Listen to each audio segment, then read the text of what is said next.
grace, for your mercy, for your love, O God, sa amin, Panginoon. Thank you for the Holy Spirit who is with us and who is in us.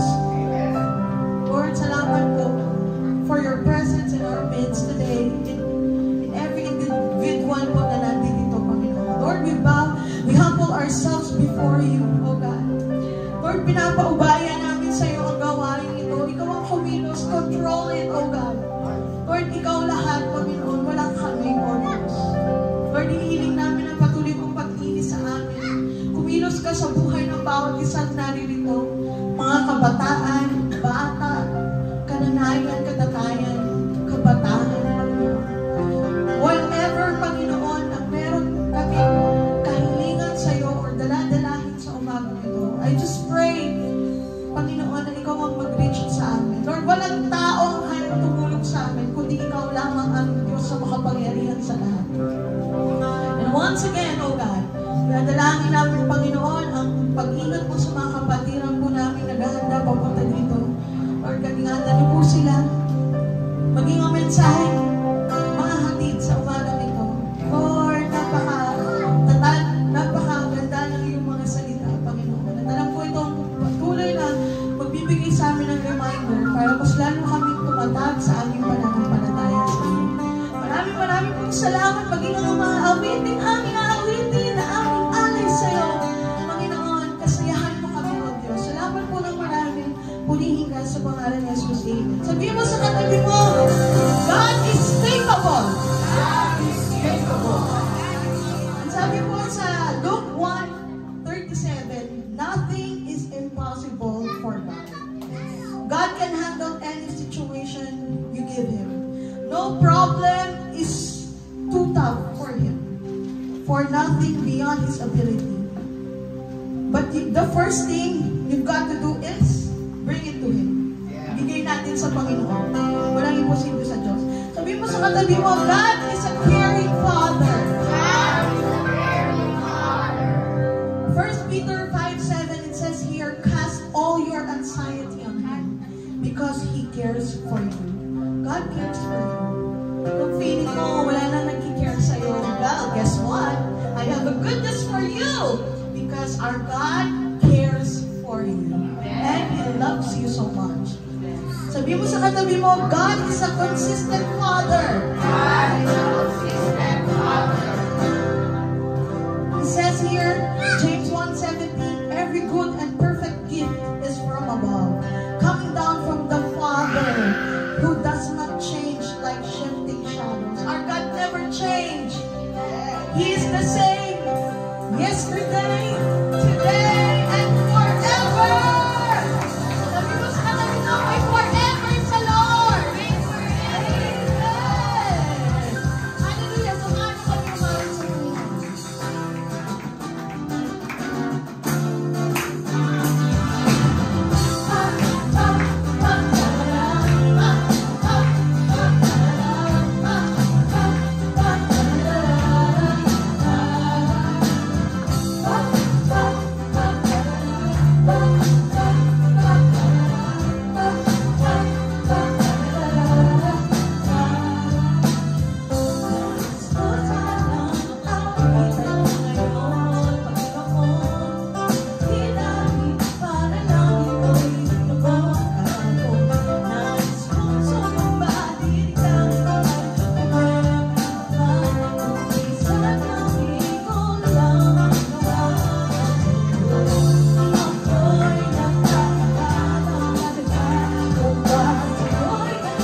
kang mangamba, huwag kang matakot.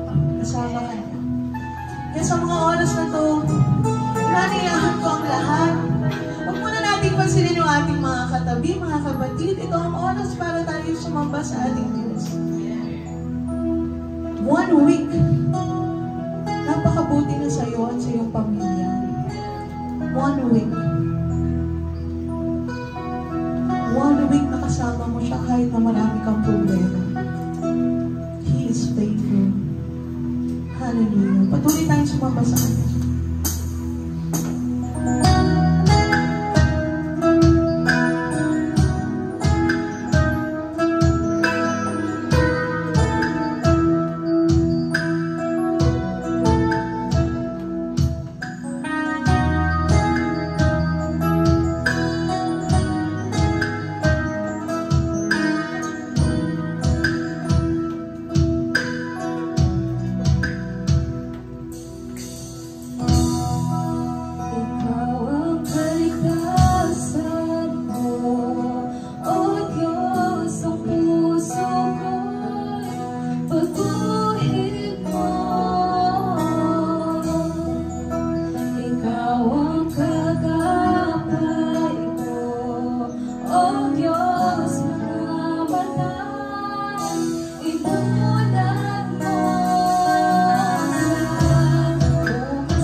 Kaya niyang baguhin ang buhay mo ngayon sa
magandang umaga po sa inyo po lahat. Good morning. Good morning po.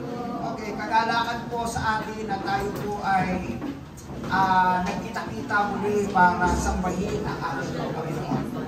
Sa mga minamahal na anak ng Diyos, na hindi po mahirap sa Kanya ang sumamba araw-araw, hindi mahirap sa Kanya ang manalangin araw-araw, hindi mahirap sa Kanya ang magbasa ng Biblia araw-araw.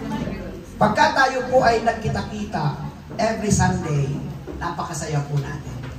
Hindi mabigat ang kamay para itaas, ang ating mga kamay para sambahin siya. Hindi rin mahirap sa atin ang pumawid kasi kinasanayan po natin ito araw-araw. So ang ating pong panalangin sa buhay po natin, lagi lamang po natin ugaliin maging malapit sa ating pong Panginoon. Meron po dalawang salita. Ang unang salita ay wisdom at ang pangalawang salita ay knowledge. Ang knowledge po ay more on informative. No? Nagkakarga ka, nagdadagdag ka ng mga karagdagang kaalaman. And that is knowledge. Pero once yung knowledge na to ay hindi mo na i-apply, wala pong wisdom. Okay? Kaya po ang definition po ng wisdom is applied knowledge. Ang wisdom po o karunungan na nagmumula sa Diyos ay paglalapat ng mga natutunan natin sa Panginoon.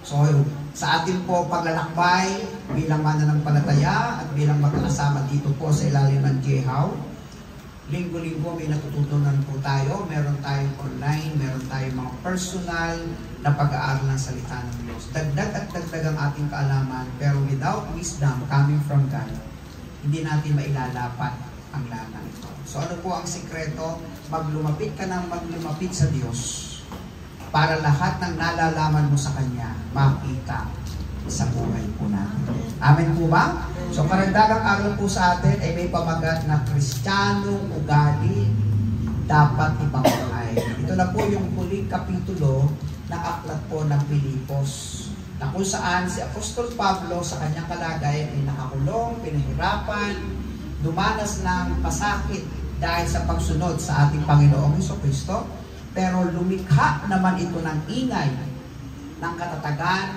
ng pananampalataya, ng pakikipag-ugnay, ng mga mananampalatayang naniwala kay Apostol Pablo sa pagsunod kay Jesus at naging tagasunod din ng ating Panginoon.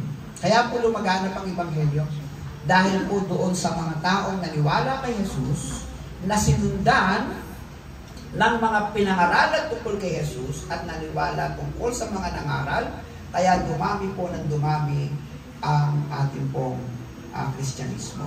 Okay po? So sa una pong pagkakataon, ano po ba yung mga dapat nating ginagawa at naisa sa pamuhay sa pang-araw-araw po nating pananampalataya? Okay? Ang isa pong napakahalaga na dapat po nating ginagawa at naisa sa pamuhay ay ang salita pong kaugnayan. Dalawa po yung kaugnayan. Number one po natin sa kaugnayan. Dalawa po ito. Ito po ay kaugnayan sa Diyos at kaugnayan po sa ating kapwa. Sa aklat po ng Pilipos, Kapitulo 4, talatang 1, Kapitulo 4, talatang 1 hanggang 3. Ganito po ang sinasabi. Basahin po natin. Kaya nga mga kapatid ko minamahal at pinananabikan, aking kagalakan at karangalan sa ganitong paraan ay magpakatatag kayo sa inyong pamumuhay na nakaugnay sa Panginoon. So that's number one. Napakahalaga po yung kaugnayan sa Panginoon para tayo po ay magpakatatag sa ating po pamumuhay. Meron po 10 utos sa Old Testament, sa Exodus chapter 20. Pero ito po ay dinalwa na lang sa panahon ni Jesus. Ito po yung ibigin mo ang Diyos ng buong puso, ng buong isip, ng buong lakas. Pagkatapos ibigin mo ang iyong kapwa gaya ng pag-ibig mo sa iyong sarili. So ito po ay dalawa. Nauna po yung pag-ibig sa Diyos, pagmamahal sa Diyos, pagiging malapit sa Diyos upang hindi maging mahirap sa ating mahalin ang ating kapwa. Tama po? Yung pagmamahal natin sa ating kapwa ay pwedeng maging hindi katotohanan kung hindi natin mahal ang ating pong Panginoon. Kasi merong pagmamahal na pangmakasarili, merong pagmamahal na mali ang motibo, merong pagmamahal na meron ka ng ibang gustong balakin. Pero ang iyong puso ay marumi at hindi tama. Pero ang nagmamahal po sa Diyos, una sa lahat, at umibig sa kanyang kapwa, ito po ay may katotohanan. Ito po ay nararamdaman at ito po ay nakakatulong sa paglalim po ng kaugnayan. Pero hindi po sa lahat ng panahon nagkakasundo po tayo, di ba? Minsan may tampuhan, merong hindi pagkakaunawaan. Meron pong mga bagay na nakakatisod at meron pong kinatitisuran o kaya meron pong hindi nagugustuhan sa loob po ng ating pong samahan. Kasi iba-iba naman po ang ating pinanggalingan at hindi naman po tayo perfectong lahat o ganap sa lahat ng bagay. Unti-unti tayong binabago. Maraming komentaryo galing sa likod, may komentaryo galing sa harap, may komentaryo sa iba't ibang anggulo sa maliit na grupo pong ito. Kaya may mga pagkakataon hindi po tayo nagkakaroon ng pagkakaintindihan. Pero meron po dapat gawin at meron po isa pang buhay maliban po sa malalim na kaugnayan sa Diyos. Tingnan niyo po ang talatang 2. Basahin po natin. Nakikiusap ako kina Euodia at Syntyche na sila'y magkasundo na bilang magkapatid sa Panginoon. Ang ganda lang po tayo. So meron silang problemang pinangyarihan na ikinuwento ni Apostol Pablo sa kanyang pagkakasulat. Ang pangalan po ay Euodia at ang pangalan po ay Syntyche. Meron po silang hindi pagkakaunawaan. Pero ang sabi po ni Apostol Pablo, kayo naman ay magkasundo dahil kayo naman ay magkapatid sa Panginoon. Hindi kayo magkaiba. Hindi magkaiba ang Panginoong Jesucristo tinanggap mo. Pareho lang kayo. Kaya kung meron kayo hindi pagkakaunawaan, magkasundo kayo bilang magkapatid sa Panginoon. Talatang 3. Ipinapakiusap ko rin naman sa iyo. Basa po natin. Tapat kong katuwang, tulungan mo ang dalawang babae ito. Sila man ay kasama kong nagpag-aral sa pagkapalaganap ng magandang balita, kasama si Clemente at iba pang kamanggagawa ko. O hindi lang sila magkapatid. Si Euodia at saka Syntyche, hindi lang magkapatid. Mga kamanggagawa po yan. Kaya ikaw, Clemente, na kamanggagawa ko, mapagitan ka sa kanila pagkasunduin mo sila. So, ganun kahalaga ang buhay natin dito bilang magkakapatid. Kinakailangan po talaga tayo ay mag-ibigan at magmahalan bilang magkakapatid, lalo pa tayo po ay mga kamanggagawa ng bawat isa para po sa Panginoon. Di po ba? Kaya si Apostol Pablo, kahit malayo na, narinig niya ang kwento. Siguro may dumadalaw. Alam mo, Apostol Pablo, si Syntyche at saka si Euodia, hindi na naman magkasundo. Lagi sila nagkakaroon ng tampuhan. Okay? Sabi ni Pablo, o sige, ipatawag ko si Clemente para pamagitan doon sa dalawa. Sila naman ay magkapatid. At sila naman ay mga manggagawa. Mga minamahal kong anak sa Panginoon dito sa JFA, tayo po ay magkakapatid kay Kristo. Amen po ba? Hindi tayo magkakaiba. Iisang pananampalataya, iisang bautismo, iisang pag-ibig, iisang salita ng Diyos ang ating pinag-aaralan. Wala po tayong ginagawang iba. Kaya napakahalaga po yung pagkakasundo, sabi dito. Ang mga pangalan naman nila ay nakasulat din sa aklat ng buhay. Ito po maganda dito. Payag ba kayo na inyong pangalan ay hindi nakasulat sa aklat ng buhay? Diba? Gusto natin lahat tayo nakasulat sa aklat ng buhay. Lalo pat hindi pa natin tuwirang nararanasan ang ginhawa ng material dito sa mundo ito. Meron nakakaranas, meron hindi. Pero kung malapit ka sa Panginoon, kita mo man yung inawit kanina, Diyos na lumikha ng langit at lupa. Diyos na kamangha-mangha sa kanyang pangalan. Purihin ka. So, ibig ko sabihin, ang material na bagay o mga bagay na panglupa ay hindi na nagiging kapansin-pansin kapag ikaw ay malapit at palapit ng palapit ang iyong pag-ibig sa Diyos. Amin ba yan? Nakikita mo na lahat ng bagay ay pwedeng maging sayo dahil sa pag-ibig ng Diyos na patuloy mo nararanasan sa Kanya. So, hindi nagiging mahirap ang lahat ng ito. At ang sabi dito, ang mga pangalan naman nila ay nakasulat din sa aklat ng buhay. So, ano po gusto sabihin ng Apostol Pablo? Marami sinasabi niya, huwag na kayong magtalo kasi sa langit, magkikita pa rin kayo. Amin ba yan? Panatilihin niyo ang pamamahalan, panatilihin yung pagkakasundo, kasi sa langit, magkikita rin kayo. Dahil pare-pareho naman ang pangalan niyo yung nakasulat sa aklat ng buhay. Dito, pwede kayo maghiwalay. Dito, may limitasyon, pero sa langit, habang buhay kayong magkasama. Tama ba yan? Kaya tama nga naman. Dito, kailangan mas pairalin natin yung pag-ibig at pagmamahalan. Kaya ano po sabi dito sa una natin? Magpakatatag sa kaugnayan kay Kristo. napakahalaga po talaga nito. Tandaan po ninyo, ang lahat ng ating pinagpapagalan, ang lahat ng ating pinagpapaguran ay dahil nakaugnay tayo kay Kristo Jesus, kaya merong kabuluhan itong ating ginagawa. Lahat po ng hindi nakaugnay sa Panginoon Kristo, lahat po ng hindi maliwanag ang pagtanggap kay Jesus bilang Panginoon sa inyong tagapagligtas, kahit paanong gawin ninyong pagpapakita ng pang-espiritual na pamumuhay ay hindi po mabibilang sa kalangitan, sapagkat wala naman ang pangalan mo sa aklat ng buhay. Kaya po, yun po yung una natin pinatitibay, kapanatagan ng aking personal na relasyon at kaugnayan sa Panginoon. At mula doon, magsisimula po ang binhing tumubo. Magsisimula ang paglago at pagbunga po nito. At kung tayo po may matatag na kaugnayan sa Panginoon, ang pangalawa po, magiging maayos ang kaugnayan natin sa isa't isa.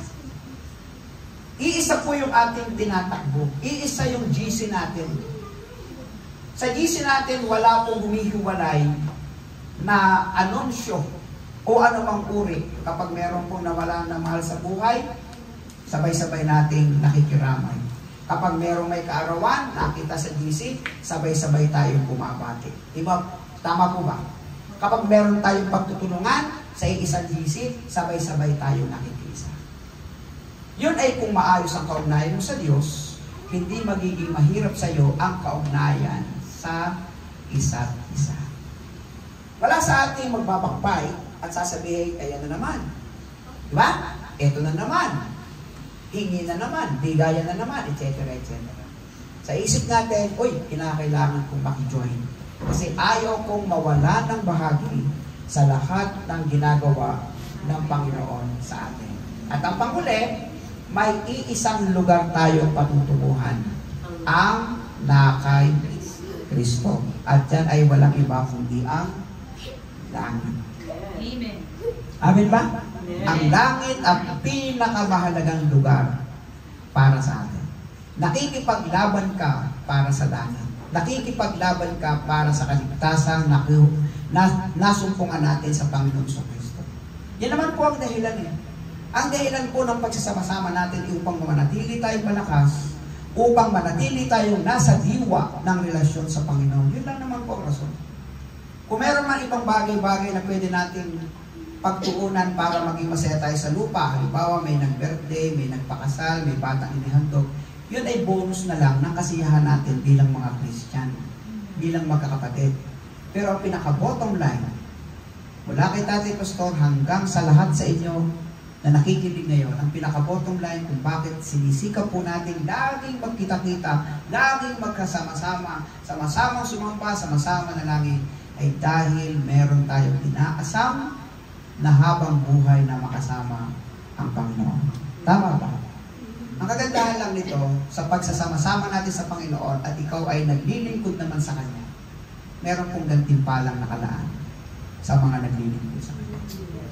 Pero pinakamaganda niyan, ikaw ay nasa Panginoon. Isasabihin mo naman sa iyong sarili, okay lang yun, kahit wala akong gantimpala, at least nasa langit naman ako. Pero mamatay ka naman sa inggit habang buhay. Diba? Kasi baka mamaya, yung lahat ng mga naglingkod sa Panginoon, malapit sa trono ng Diyos. Yung mga nasa langit, pero walang ginawa sa Panginoon, baka nakatingin lang doon sa mga malapit sa Diyos. Takuha niyo po. Mamatay ka sa inggit habang buhay. Tama ba? Banal na pagkainggit na sayang.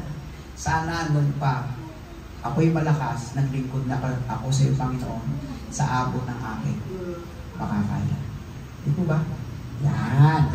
Next po, hindi lamang po yung ating kaugnayan sa Panginoon ang ating pong gusto ipamuhay at gawin, kundi itong mismong pamumuhay natin dito sa lupa. Tingnan niyo po, Filipos 4:4-7. Basahin po natin sabay-sabay. Magalak kayong lagi sa Panginoon, inuulit ko. Magalak kayo. Ipadama ninyo sa lahat ang inyong kabutihang loob, malapit na dumating ang Panginoon.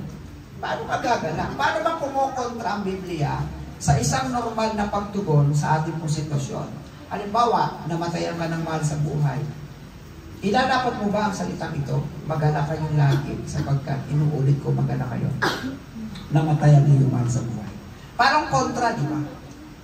O kaya, merong may sakit. O kaya, nakakailangan ka ng malaking pera. O kaya, nasa gitna ka ng pagsubok. Pagkatapos ilalapat mo yung salitang magala kayong lagi, inuulit ko magala kayo. Parang sa biglang tingin, kung ikaw ay walang maliwanag na kaugnayan sa Panginoon, iniinsulto ka pa niya.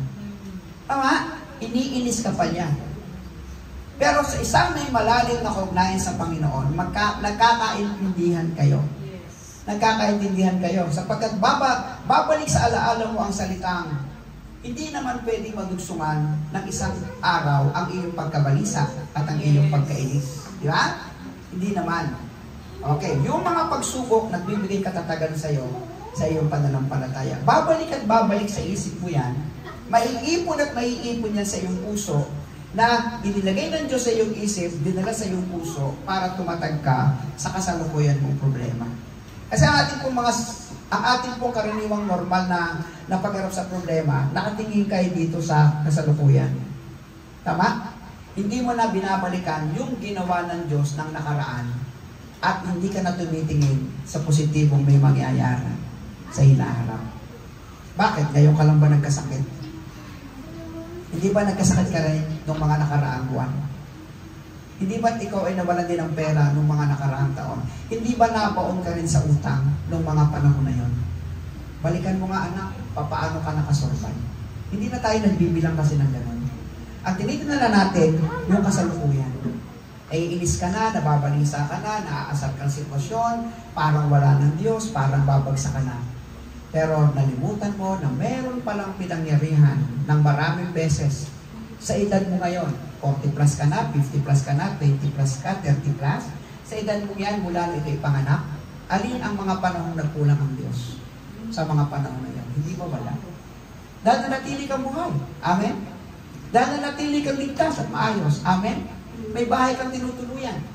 Ang iyong problema ay isang bagay na kung saan ay hindi naman sinlaki nang iniisip mo parang bubuho na ang mundo. Pero pag ikaw ay malapit at malapit ang kaugnayan mo sa Diyos, mas makikita mo ang Diyos na lumikha ng langit at lupa. Mas makikita mo ang Diyos na walang imposible sa Kanya. Amen? Mas makikita mo ang Diyos na kaya niya akong tulungan, tayo na tulungan, sa lahat ng ating mga pangangailangan. Tignan niyo talatang 6. Huwag kayong mabalisa tungkol sa anumang bagay. Sa halip, hingin ninyo sa Diyos ang lahat ng inyong kailangan sa pamamagitan ng panalangin may pasasalamat. Yun ang dapat mong gawin. Imbis na mas mangibabaw ang kabalisahan, lapit ka sa Diyos. Panalangin na may pagpapasalamat. Ano yung pagpapasalamat mo? Yung problema? Oo. Yung pangyayari? Opo. Sapagkat doon kikilos ang Diyos sa sitwasyon ng ganong kalagayan. Panginoon, salamat po sa problemang dumating kasi muli kong mararanasan ang iyong pagkilos at ang iyong kamanghamanghang galaw sa buhay ko. Di mo ba? Panginoon, ang laki ng problema ko, inilalapit ko sa iyo, doon ko po ibinibigay sa iyo ang lahat ng ito. Tingnan nyo na 7, basahin nyo po. At ang kapayapaan ng Diyos na hindi kayang maunawaan ng tao at siyang mag-iingat sa inyong puso at pag-iisip dahil sa inyong pakikipag-isa kay Kristo. Naranasan nyo na po ba na may problema kayo, pero kalmado kayo? Yes, amen. O naroon pa rin kayo sa pag may problema, tarantang-taranta? Takot na takot at hindi alam ang gagawin. O nararanasan nyo na ang isang sitwasyon na ang bigat ng problema nyo, pero meron kayong kapayapaan sa puso. Alam niyo, pag umabot na kayo sa ganong estado, isang bagay lang ang tiyak, napakalapit mo sa Diyos. At naiintindihan nyo na may Diyos na talagang walang imposible. Kasi kinakaya nyo na eh. Di ba? Nalalampasan nyo na ang ganong mga bagay. At kayo na rin ang isang buhay na patotoo na pag dumating ang mga problemang ito at meron kayong nakasalubong na meron parehong problemang dinaanan ninyo, kayo na ang magkwekwento sa Kanya kung ano ang ginawa ng Diyos sa Kanyang buhay. Dahil po sa talatang ito, meron pong mananatiling tanong sa atin. Unang tanong, Masaya ba ang buhay Kristiyano? Amen. Pangalawang tanong, may kabalisahan ba ang buhay Kristiyano? Amen. May kabalisahan? Wala po. May payapa-payapa. May kapayapaan ba ang buhay Kristiyano? Amen. So walang kabalisahan sa buhay Kristiyano, may kapayapaan sa buhay Kristiyano. Dahil nasabi ng Biblia, huwag kayong mabalisa tungkol sa anumang bagay, sa halip, hingin ninyo sa Diyos ang lahat ng inyong kailangan sa pamagitan ng panalangin may Salamat. Ngayon, ang isa po nagiging suliranin nating lahat, pare-pare ang ating pong isip. Ang isip po natin mapandaya, ang isip po natin mapanlilang, ang isip po natin ay sinungaling, ang isip po natin ay marumi sa maraming bagay. Kaya naman, sa pagbubukas sa sulat ni Apostol Pablo, kung meron siyang isang ipinayo sa atin at sa aklat, sa iglesia po sa Pilipos, ay ang isipan.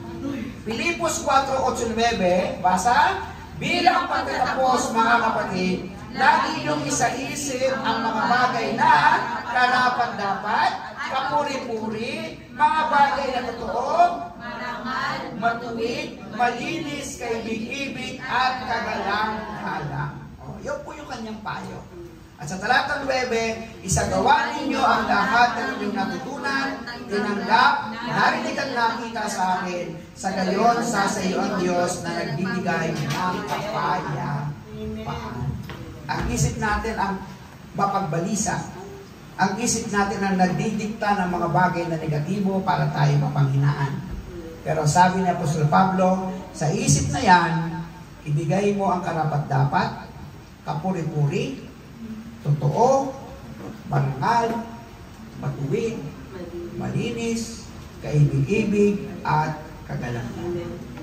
Kaya pag ang isipan nyo, dinadala kayo sa pag-aalilangan, balik kayo sa Diyos. Panginoon, kayo po ay Diyos na walang imposible.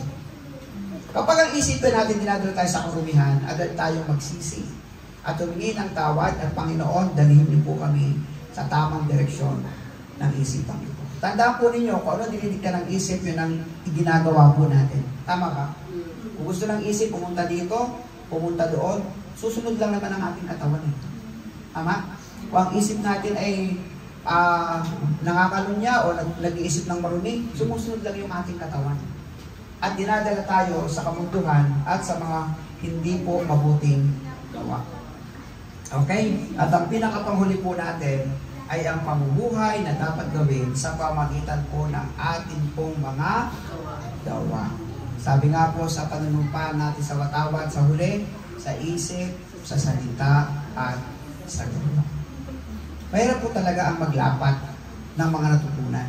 Pero pag naman ito'y naumpisahan mo, hindi na po isang malaking pabigat sa kalooban mo ang mga gawain paulit-ulit na gusto ng Diyos na gawin mo. Tanong, mabigat pa ba sa iyo ang kausapin ng Diyos araw-araw? Mabigat pa ba sa iyo ang purihin ng Diyos araw-araw? Mabigat pa ba sa iyo at malaking kaabalahan kung babasahin mo ang salita ng Diyos araw-araw? Di po ba? Mabigat ba sa iyo ang magbigay para sa gawain ng Panginoon? Nakakahinayang ba para sa gawain ng Panginoon? Isang malaking kaabalahan ba at umuubos ba ng oras ang kausapin mo ang Diyos, ang sambahin mo ang Diyos at basahin ang salita ng Diyos? Pag ito'y nasagot nyo ng hindi, ang ibig na sabihin, you are growing. Namamature ka na, lumalago ka, lumalapit ka sa Panginoon, at unti-unti mong nararanasan ang pagkilos ng Diyos sa iyong buhay. Kaya ano po sabi dito sa gawa? Isagawa ang lahat ng natutunan. Tignan niyo po talatang 9. Isagawa ninyo ang lahat ng inyong natutunan, tinanggap, narinig, at nakita sa akin. Sa gayon, sa inyo ang Diyos na nagbibigay ng kapayapaan. Nalala niyo po nung Sunday, anong mensahe ng Sunday? Tularan mo ako. Yun ang mensahe ng Sunday, ba? Isang salitang hindi madaling sabihin, tularan mo ako. Pero nabanggit ito ni Apostol Pablo sa 1 Corinto, Kapitulo 11, talatang 1, tularan niyo ako gaya ng pagtulad ko kay Kristo. So, malakas ang kanyang loob. Sabi niya dito, isagawa niyo ang lahat ng inyong natutunan sa akin na natutunan ko kay Kristo. Isagawa ninyo ang lahat ng inyong tinanggap. sa akin na tinanggap ko kay Kristo. Isagawa ninyo ang lahat ng inyong narinig sa akin na narinig ko kay Kristo. Isagawa ninyo ang lahat ng inyong nakita sa akin na nakita kong halimbawa kay Kristo. Nasusundan niyo po sinasabi ko? Sa gayon, sa inyo ang Diyos na nagbibigay ng kapayapaan na naranasan ko din sa kabila ng ako ay nasa gitna ng pagsubok, nakabilanggo, nahirapan sa pagsunod kay Kristo, pero wala akong pagkabalisa, meron akong kapayapaan, sabi ni Pablo, ito ay dahil wala nang iba kundi kay Kristo. Kaya sabi dito, sa gayon, sa inyo ang Diyos na nagbibigay ng kapayapaan. Saan?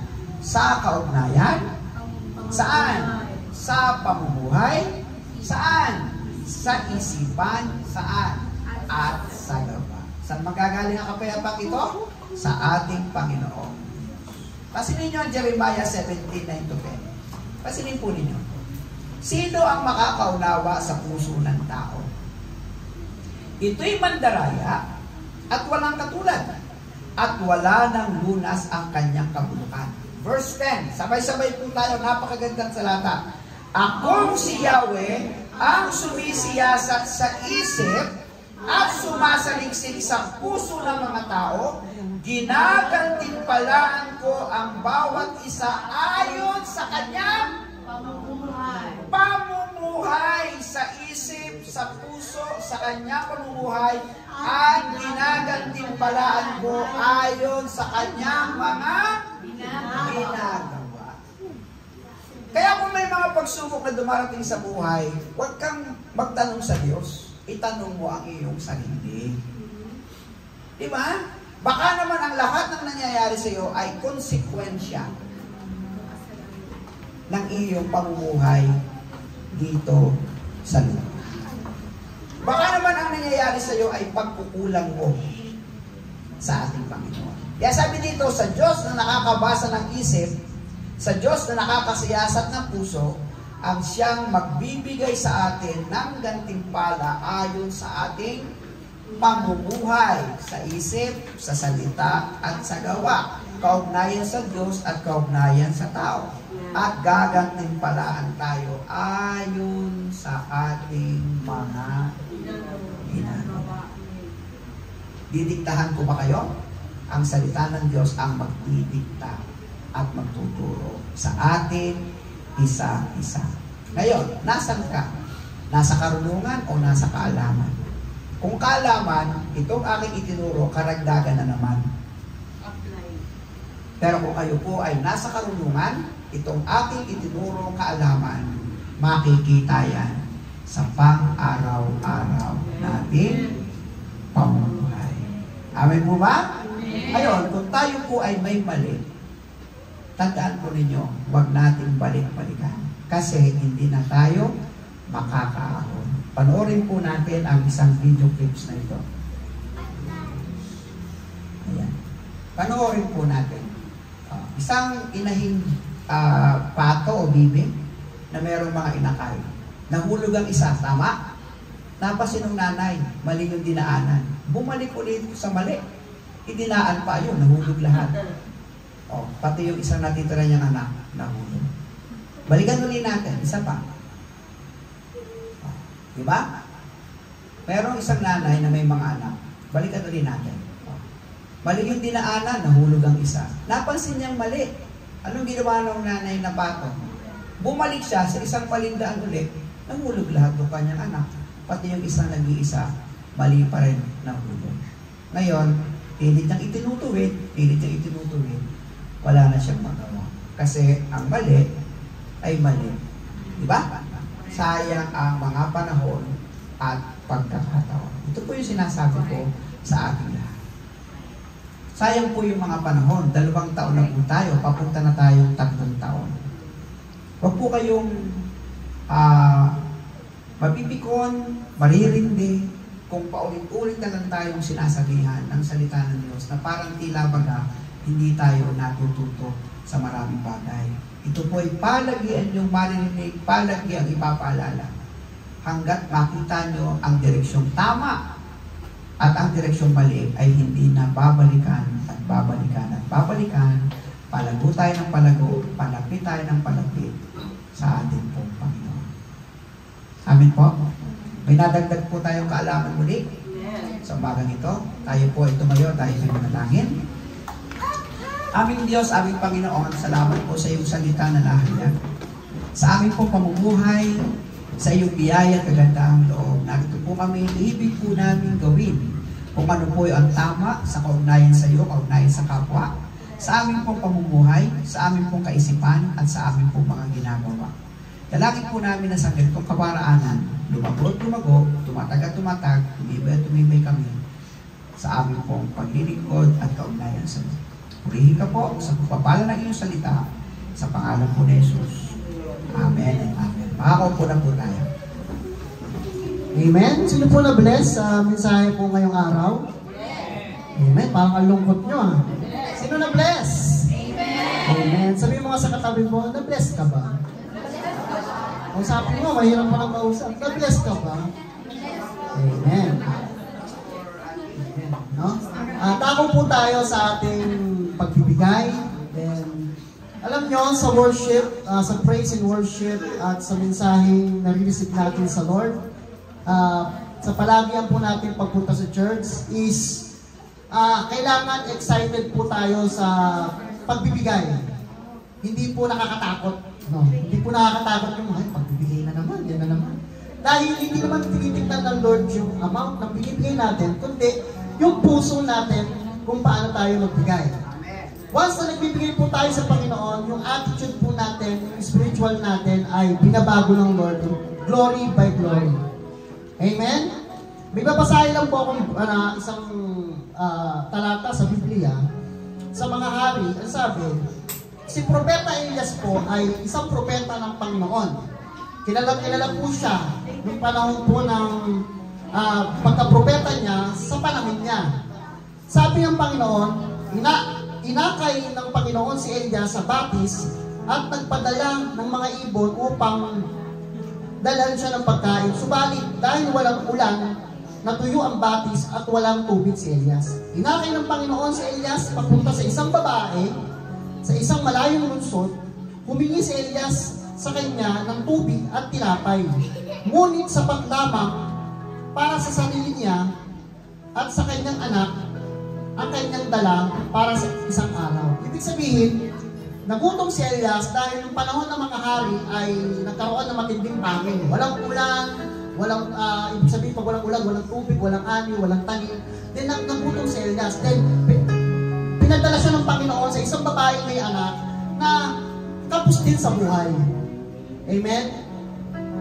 Yung, para sa akin, yung si Elias nagre-representa sa Diyos kasi siya ay nagre-represent niya ang Lord kasi siya ay propeta.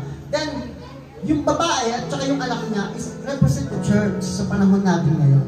Na, alam mo wala ka na, pero gusto mo pang magbigay para sa Panginoon.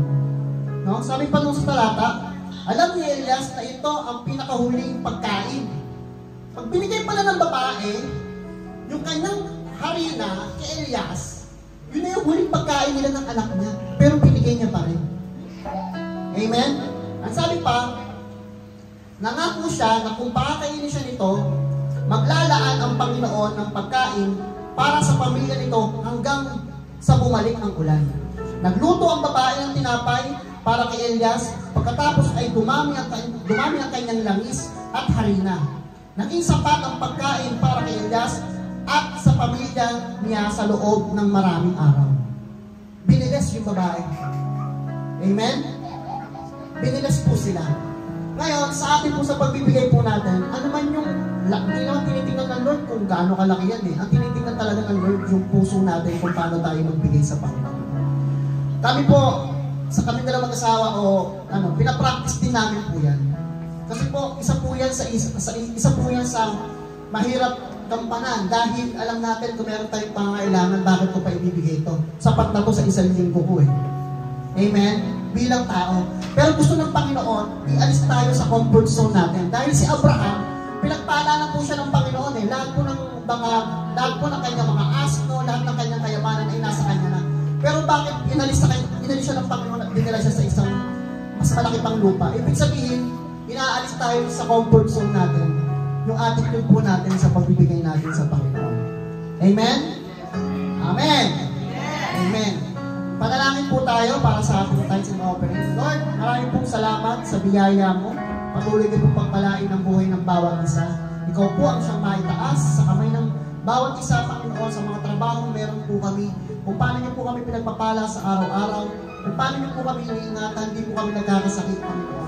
Gamitin niyo po yung katawan namin, Panginoon, sa mga blessing, Panginoon, para mabless po namin ang church, para mabless po namin ang ministry na pinagkatiwala niyo po sa amin. Maraming salamat po sa iyo po namin pinagkatiwala ang lahat ng ito sa pangalan ni Jesus. Amen. Tayo po ito may lahat sa ating pagbukas na panalangin.